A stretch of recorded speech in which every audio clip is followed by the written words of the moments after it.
নমস্কাৰ এই মুহূৰ্তত আহি পৰিছে ৰাজ্যখনৰ বাবে ৰাতিপুৱাৰ কেইবাটাও বিগ ব্ৰেকিং নিউজ। আজি 9 জুন অসমৰ লগতে ভাৰতৰ বিভিন্ন প্ৰান্তৰ পৰা এনে ধৰণৰ খবৰসমূহ নিতৌ চাবৰ কাৰণে চেনেলটো সাবস্ক্ৰাইব কৰি ভিডিঅ'টোত এটা লাইক কৰি দিব। এই মুহূৰ্তত জনাই আছো এটা ব্ৰেকিং নিউজ। ঈদৰ পাছৰে পৰা আৰম্ভ কৰি নিষিদ্ধ মাংসক লৈ ভিন্ন প্ৰান্তত আৰম্ভ হৈছে তীব্ৰ প্ৰতিবাদ উত্তেজনা। এবাৰ হিন্দুৰ উপাসনাস্থলীত নিষিদ্ধ মাংস পোৱা গৈছে। দুবুৰীৰ পথৰ দোকানত নিশা চলিছে প্ৰশাসনৰ বুলডোজাৰ। নিষিদ্ধ মাংস উদ্ধাৰৰ পাছতে দুবুৰীত এবাৰ চেপা উত্তেজনাই বিৰাজ কৰিছে।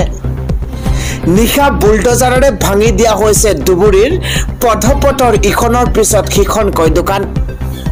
পৰিস্থিতি নিয়ন্ত্ৰণৰ বাবে ঘটনাস্থলীত শ আৰক্ষী মোতায়েন কৰা হৈছে। বুলডোজাৰ লৈ নিষিদ্ধ মাংসৰ বেহা চলা একাংশৰ দোকান ভাঙি চুৰমাৰ কৰিছে প্ৰশাসনে। পুৱা ধুবুৰীত হনুমান মন্দিৰৰ চৌহদত উদ্ধাৰ হৈছিল নিষিদ্ধ মাংস। মুখ্যমন্ত্ৰী হিমন্ত বিশ্ব শৰ্মাৰ নিৰ্দেশনাৰ পাছতেই ধুবুৰীৰ এফালৰ পৰা পথৰ দোকান ভাঙি চুৰমাৰ কৰা হৈছে। আৰু এইবাৰ নিষিদ্ধ মাংস উদ্ধাৰৰ পাছতে ধুবুৰীৰ ভিন্ন প্ৰান্তত চেপা উত্তেজনাই বিৰাজ কৰিছে। দিবলৈছো আজিৰ দিনটোৰ আন এটা গুৰুত্বপূৰ্ণ খবৰ। মোদী চৰকাৰৰ বিৰুদ্ধে দিল্লী কঁপাইছে এবাৰ কংগ্ৰেছে। উত্তপ্ত পৰিস্থিতিৰ ঘোষণা হৈছে এবাৰ দিল্লীত। এই মুহূৰ্তত জনাই আছো এটা ব্ৰেকিং নিউজ। দিল্লীয়ে বিজেপি আৰু প্ৰধানমন্ত্ৰী নৰেন্দ্ৰ মোদীৰ বিৰুদ্ধে কংগ্ৰেছৰ উত্তাল প্ৰতিবাদ। এই মুহূৰ্তত এটা বিগ পলিটিক্যাল ব্ৰেকিং নিউজ জনোৱাৰ চেষ্টা কৰিছো। বিজেপি আৰু প্ৰধানমন্ত্ৰী নৰেন্দ্ৰ মোদীৰ বিৰুদ্ধে কংগ্ৰেছৰ উত্তাল প্ৰতিবাদ। ভাৰতৰ জনতাক প্ৰতিশ্ৰুতি দি বিজেপিয়ে প্ৰতাৰণা কৰাৰ অভিযোগ কংগ্ৰেছৰ। বিজেপি চৰকাৰৰ নীতিৰ বিৰুদ্ধে ওলাই আহিছে শতাধিক কংগ্ৰেছী। এই মুহূৰ্তত এটা বিগ নিউজ জনোৱাৰ চেষ্টা কৰিছো। কলা ধন ঘূৰাই আনিবলৈ কিয় আজিলৈকে সক্ষম নহল বিজেপি চৰকাৰ। চীন পাকিস্তানক ৰঙা চকু দেখুৱাৰ কথা কোৱা বিজেপিয়ে সমৰ্পণ কৰাৰ অভিযোগ উত্থাপন হৈছে। নতুন ভাৰতৰ কথা কোৱা বিজেপি আজি ক'ত বুলি প্ৰশ্ন কংগ্ৰেছৰ। নতুন ভাৰতৰ কথা কোৱা বিজেপি আজি ক'ত বুলি প্ৰশ্ন কৰিছে। বিয়লি যুৱ কংগ্ৰেছৰ প্ৰতিবাদৰ পাছতেই দিল্লীত উত্তপ্ত পৰিস্থিতিৰ সৃষ্টি হৈছে। দেখিবলৈ পোৱা গৈছে বিজেপি আৰু প্ৰধানমন্ত্ৰী নৰেন্দ্ৰ মোদীৰ বিৰুদ্ধে কংগ্ৰেছৰ উত্তাল প্ৰতিবাদ। আমি জনাই আছো আজিৰ ৰাতিপুৱাৰ আন এটা বিগ নিউজ। এবাৰ হুজাইত মহিলাসহ 6 গৰাকীক আটক কৰা হৈছে। এবাৰ ঘৰে ঘৰে আৰক্ষীয়ে তালাচী অভিযান চলাইছে। ঘৰে ঘৰে নিষিদ্ধ মাংস বিচাৰি আৰক্ষীৰ ব্লেক কামাণ্ডোৰ অভিযান। এই মুহূৰ্তত দিনটোৰ সবাতোকৈ গুৰুত্বপূৰ্ণ খবৰ, কিয়নো হুজাইৰ ভিন্ন প্ৰান্তত এইদৰে চেপা উত্তেজনাই বিৰাজ কৰিছে। আৰু আজি হুজাইত মহিলাসহ 6 গৰাকীক আটক কৰা হৈছে। ঘৰে ঘৰে এতিয়া নিষিদ্ধ মাংস বিচাৰি আৰক্ষীয়ে ব্লেক কামাণ্ডোৰ অভিযান চলোৱা পৰিলক্ষিত হৈছে। আমি জনাই গৈছো এটা ব্ৰেকিং নিউজ। নিষিদ্ধ মাংসক লৈ হুজাইত ক্ৰমাৎ অধিক উত্তপ্ত হৈ পৰিছে পৰিস্থিতি। মহিলাসহ 9 গৰাকীক আটক কৰি ঘৰে ঘৰে অভিযান চলাইছে আৰক্ষীয়ে। কোনো পধ্যে খাৰি নাযাব অপৰাধী।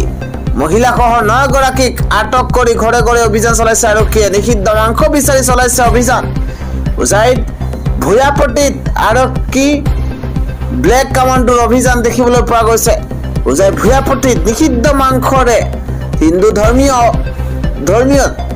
ধৰ্মৰ আস্থাত আঘাত হনা দোষীক সময়সীমা বান্ধি দিছিল হিন্দু সংগঠনে। নিষিদ্ধ মাংসৰে হিন্দুৰ ধৰ্মীয় আস্থাত আঘাত হনা দোষীক সময়সীমা বান্ধি দিছিল হিন্দু সংগঠনে। আৰু সংগঠনৰ দাবীৰ পাছতেই হুজাইত মহিলাসহ 9 গৰাকীক আটক কৰিছে আৰক্ষীয়ে। পুৱাৰে পৰা বহুবাৰ নিষিদ্ধ মাংস উদ্ধাৰ হৈছিল হুজাইত। নিষিদ্ধ মাংসক লৈ হুজাইত ক্ৰমাৎ অধিক উত্তপ্ত হৈ পৰিছে পৰিস্থিতি। আন এটা খবৰ হৈছে ৰাজ্যিক জমিয়ত উলেমাৰ উপসভাপতি মুফতি আব্দুল হকৰ কালি দেহাৱসান ঘটিছে।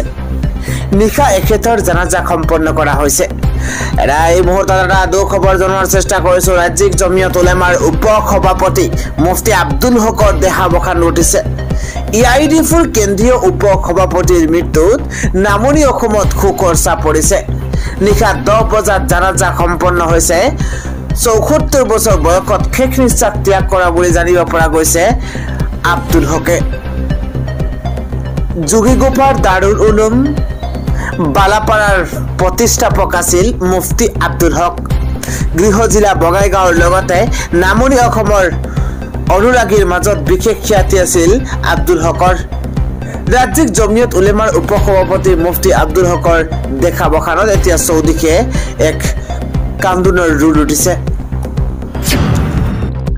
আমি জনাই আছো আন এটা ব্ৰেকিং নিউজ। এবাৰ 10 জুনৰ পূৰ্বে খালী কৰক ভূমি চলিব এবাৰ প্ৰশাসনৰ বুলডোজাৰ। 452 বিঘা ভূমিত চলিব প্ৰশাসনৰ হাতুৰা। এই মুহূৰ্তত এটা বিগ নিউজ জনোৱাৰ চেষ্টা কৰিছো। উচ্ছেদৰ জাননী লাভৰ পাছতে চৌদিশে হাহাকাৰ লাগিছে। চৌদিশে হাহাকাৰ পৰিস্থিতিৰ ঘোষণা হৈছে। শ বিঘা ভূমিত চলোৱা হ'ব উচ্ছেদ। এটা বিগ নিউজ। অবৈধ দখলকাৰীক 4 দিনৰ সময়সীমা বান্ধি দিয়া হৈছে। মাত্ৰ 4 দিনৰ ভিতৰতে ঘৰ খালী কৰিব লাগিব। 4 দিনৰ ভিতৰতে ভূমি খালী নকৰিলে দয়া নাই ক্ষমা নাই নীতিৰে এফালৰ পৰা বুলডোজাৰে ভাঙি পেলোৱা হ'ব ঘৰ।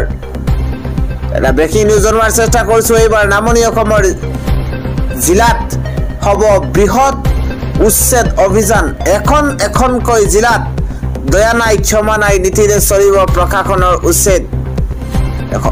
1 বিঘা 2 বিঘা নহয় 452 বিঘা ভূমিত উচ্ছেদ চলাবলৈ সাজু হৈ পৰিছে প্ৰশাসন।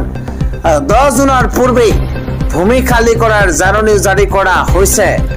নলবাৰীত শ বিঘা ভূমি অবৈধ দখলকাৰীৰ খবৰত এতিয়াও আছে।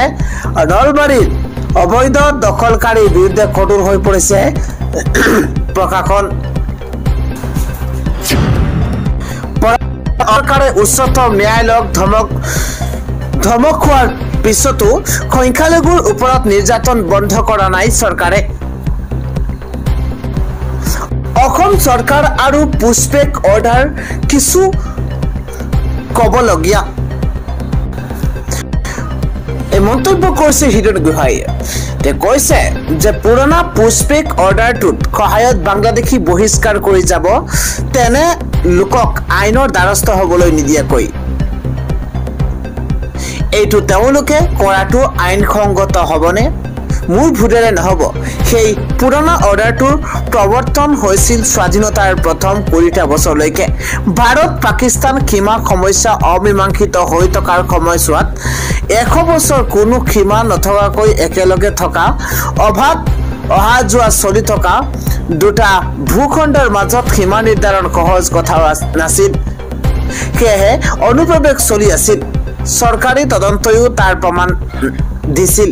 সেয়েহে এতিয়া তেনে নীতি আৰু কাৰ্যপন্থী আইনসংগত আছিল। তেতিয়া সেই সময়ত অসম চৰকাৰ আৰু জনগণৰ সংশয় অনুসূচিত আছিল, কাৰণ 40 দশক জুৰি অভিবাসী মুছলমান সমাজক জংগী পাকিস্তান লাগে আন্দোলনত মতলীয়া হৈ আছিল। আনকি একাংশ ঘাইকৈ চহৰবাসী অসমীয়া মুছলমানো তাত মজি গৈছিল, কাৰণ সেই কালত সি এটা প্ৰবল ৰাজনৈতিক ধাৰা হৈছিল ব্ৰিটিছৰ কুটিল প্ৰৱেশকামী চক্ৰান্তৰ ফলত। স্বাধীনতাৰ পিছত এমুঠি হৎকাৰী আৰু কুমতলবী মুছলমান বাদ দিলে বেছিভাগ মুছলমানৰ চেতনা আহিছিল। বিশেষ আন্তৰিকতাৰে তেওঁলোকে ভাৰতৰ সুনাগৰিক হ'বলৈ আৰু থলুৱা ৰাইজৰ লগত মিলি থাকিবলৈ চেষ্টা কৰি গৈছিল। অসমীয়া ভাষা সাহিত্যৰ বিষয়ত পৰীক্ষাত উঠি অহা চামে বিশেষ কৃতিত্ব প্ৰদৰ্শন কৰিছিল। আনকি অসমীয়া সমাজৰ ৰাজ্য ভাষা হোৱাত তেওঁলোকৰ অৱদান আছিল গুৰুত্বপূৰ্ণ।